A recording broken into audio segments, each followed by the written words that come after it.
오만이 3만을 무너뜨린 날. 카이사르의 알레시아 공방전. 서기전 52년. 역사가 증명하는 역전의 전략. 공식 5만, 33만. 이 숫자가 무엇을 뜻하는지 아십니까? 5만은 카이사르가 가진 정부였습니다. 33만은 그를 죽이러 온 적의 수였습니다. 역사상 이렇게 불리한 포위 속에서 살아남은 군대가 있었을까요? 아니, 살아남은 것만으로는 부족합니다. 카이사르는 살아남은 것이 아니라 이겼습니다. 그것도 완벽하게. 오늘 그 2076년 전의 전장으로 여러분을 데려가겠습니다. 여기에는 전쟁 이야기만 있는 것이 아닙니다. 압도적인 열세에서 한계에 몰린 인간이 어떻게 판 자체를 바꾸는지, 그 보편적인 인간 승리의 문법이 담겨 있습니다. 1장. 갈리아의 마지막 불꽃, 베르생제토릭스의 등장. 서기전 52년. 로마는 갈리아, 오늘날의 프랑스 일대를 8년째 정복 중이었습니다. 갈리아인들은 지쳤습니다. 부족마다 로마에 하나둘씩 무릎을 꿇고 있었죠. 그때 아르베르니 부족의 젊은 족장이 일어섰습니다. 이름은 베르생제토릭스. 그는 갈리아 전 부족을 하나로 묶어 로마에 맞선 최후의 연합전선을 구축했습니다. 그의 전략은 탁월했습니다. 정면 대결을 피하고 초토화 작전으로 로마군의 보급선을 끊는 것이었죠. 로마군이 이동하면 마을을 불태우고 식량을 없애고 게릴라 전술로 괴롭혔습니다. 카이사르의 군대는 갈수록 지치고 배를 굽고 사기가 떨어졌습니다. 그러나 베르생제토릭스는 결정적인 실수를 하나 저질렀습니다. 게르고비아 전투에서 카이사르를 격퇴한 뒤 그는 자신감에 차올라 로마 기병대를 추격합니다. 그 추격이 역습을 당하며 오히려 큰 피해를 입었죠. 뒤를 쫓던 사냥꾼이 갑자기 사냥감이 된 순간이었습니다. 베르생제토릭스는 결국 알레시아 언덕 요새로 병력을 물렸습니다. 현재의 프랑스 부르고뉴 지방, 해발 약 407m의 고지대. 그는 구원군이 올 때까지 버티기로 결정했습니다. 그리고 그 구원군은 반드시 올 터였습니다. 갈리아 전역의 부족들이 총동원 명령을 받았으니까요. 바로 이 순간 카이사르는 선택의 기로에 섰습니다. 2장. 카이사르의 딜레마. 추격할 것인가, 포위할 것인가. 일반적인 장군이라면 포기했을 것입니다. 알레시아 요새 안에는 베르생제토릭스의 정예병력 8만 명이 있었습니다. 성벽은 높고 지형은 험했습니다. 정면 공격으로는 수십만 명의 병력이 있어도 함락을 장담하기 어려운 천연 요새였죠. 더구나 갈리아 구원군은 반드시 옵니다. 아이두이, 아르베르니, 비투리게스, 갈리아의 모든 부족이 총궐기 명령을 받았습니다. 역사가 카시우스 디오의 기록에 따르면 구원군 규모는 기병 8,000명을 포함해 보병 약 25만 명, 총 33만 대군이 카이사르를 향해 몰려오고 있었습니다. 앞에는 8만, 뒤에서는 25만. 카이사르의 5만 로마군은 그야말로 샌드위치 신세였습니다. 그런데 카이사르는 후퇴하지 않았습니다.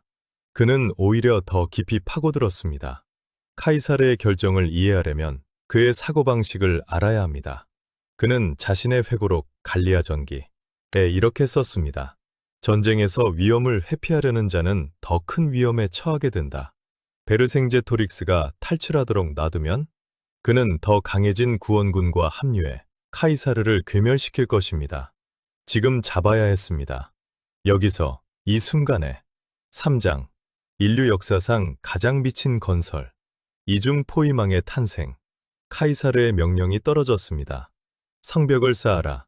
두 줄로. 병사들은 처음에 귀를 의심했습니다. 적을 향해 달려가는 게 아니라 땅을 파고 나무를 심으라고? 그것도 두 겹으로?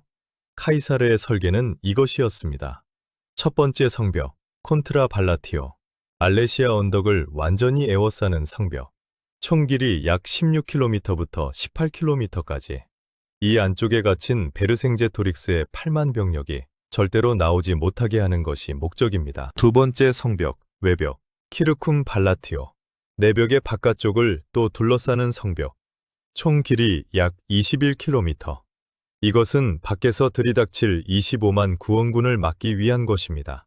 즉, 카이사르는 자신의 군대를 중간에 두고 안팎으로 두 겹의 요새를 쌓은 것입니다. 적을 가두면서 동시에 자신도 요새 안에 있는 구조. 이것은 공격도 방어도 아닌 완전히 새로운 전쟁의 개념이었습니다. 그러나 이게 다가 아니었습니다. 성벽 앞에는 폭 4.5m, 깊이 1.8m의 수직 해자를 팠습니다. 해자 뒤로는 높이 3.6m의 목책을 세우고 그 위에 흉벽과 망루를 촘촘히 설치했죠. 망루와 망루 사이의 간격은 약 24m. 로마 투석기의 사정거리에 맞게 계산된 숫자입니다. 그리고 성벽 앞 땅 속에는 릴리아, LILIA라 불리는 함정을 수만 개 심었습니다. 땅을 깊이 파고 날카로운 나무 말뚝을 꽂은 뒤 나뭇가지와 흙으로 덮어 보이지 않게 한 것입니다. 뛰어오는 병사는 반드시 그 안으로 빠질 수밖에 없는 구조였죠. 릴리아 앞에는 또 키포이라 불리는 날카로운 나무 말뚝을 격자형으로 박아 접근 자체를 막았습니다. 카이사르는 전쟁을 칼싸움에서 공학으로 바꿔버린 것입니다. 이 모든 것을 길이 37km가 넘는 이중 요새, 수만 개의 함정, 24개의 요새 거점, 단 3주 만에 완성했습니다. 하루 17시간 이상 일한 로마 병사들의 피와 땀으로. 사장, 지옥 속에 버티기, 굶주림이라는 또 다른 적 성벽이 완성되자 알레시아 안의 상황은 급속도로 악화되었습니다. 식량이 떨어지기 시작했습니다. 베르생제토릭스는 계산을 잘못했습니다. 구원군이 30일 안에 도착할 것이라 예상했으나 갈리아 전역에서 병력을 소집하는 데는 더 긴 시간이 걸렸습니다. 성 안에 8만 병력이 굶주렸습니다. 베르생제토릭스는 극단적인 결정을 내렸습니다. 전투에 나설 수 없는 민간인들, 노인, 여성, 아이들을 성 밖으로 내보냈습니다. 식량을 아끼기 위해서였죠. 약 10,000명의 만두비족 민간인이 성벽과 카이사르의 외벽 사이 중간 지대로 내몰렸습니다.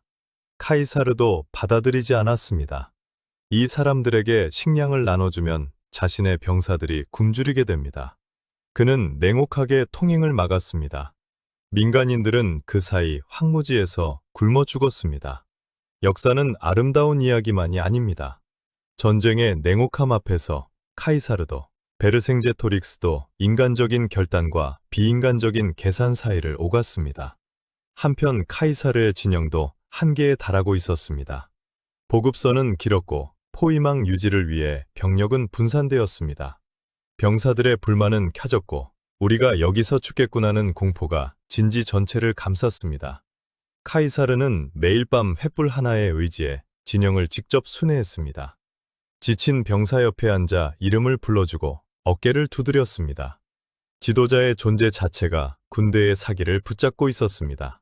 5장 결전의 날, 삼면에서 온 폭풍. 드디어 갈리아 구원군이 도착했습니다. 지평선이 움직이는 것 같았습니다.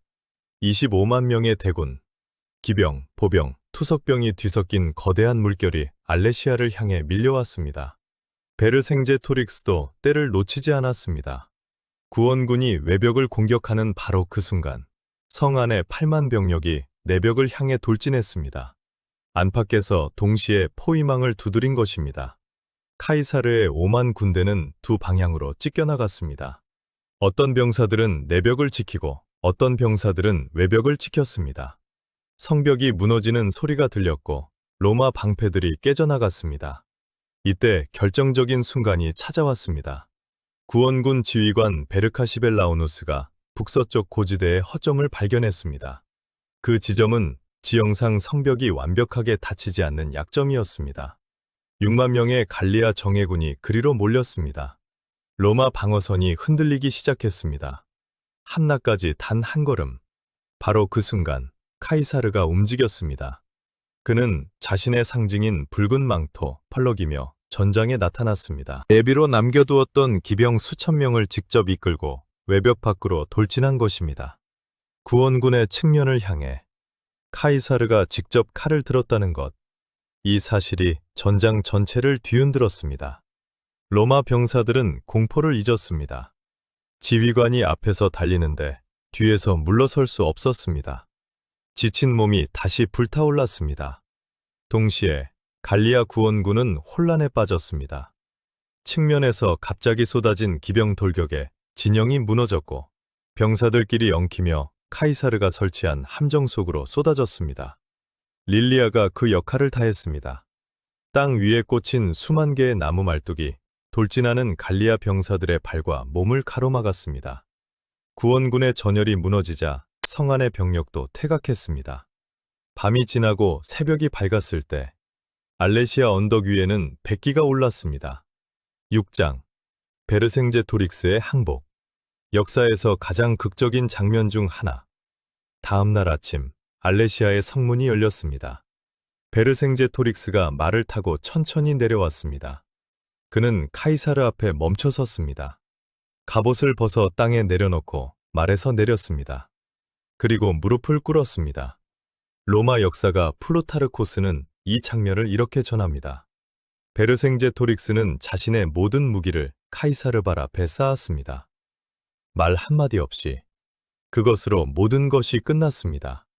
카이사르는 그를 로마로 압송했습니다. 베르생제토릭스는 이후 6년간 로마의 감옥에 갇혀 있다가 카이사르의 개선식에 전시된 뒤 처형되었습니다. 잔인한 역사입니다. 그러나 동시에 그가 없었다면 갈리아의 저항도 없었을 것입니다. 오늘날 프랑스는 그를 최초의 국민적 영웅으로 기립니다. 파리 팡테옹에는 그의 이름이 새겨져 있고 프랑스 유로 동전에는 그의 얼굴이 새겨졌습니다. 패자도 역사를 만듭니다. 7장 알레시아가 바꾼 세계. 알레시아의 승리는 단순한 한 번의 전투가 아니었습니다. 이것으로 갈리아의 조직적 저항은 사실상 끝났습니다. 카이사르는 이 승리를 바탕으로 로마로 귀환해 루비콘 강을 건너고 공화정을 무너뜨리고 로마 제국의 역사를 새로 썼습니다. 훗날 유럽 문명의 뿌리가 되는 로마 제국의 기반이 이 언덕 위에서 다져진 것입니다. 군사 전략 측면에서도 알레시아는 혁명이었습니다.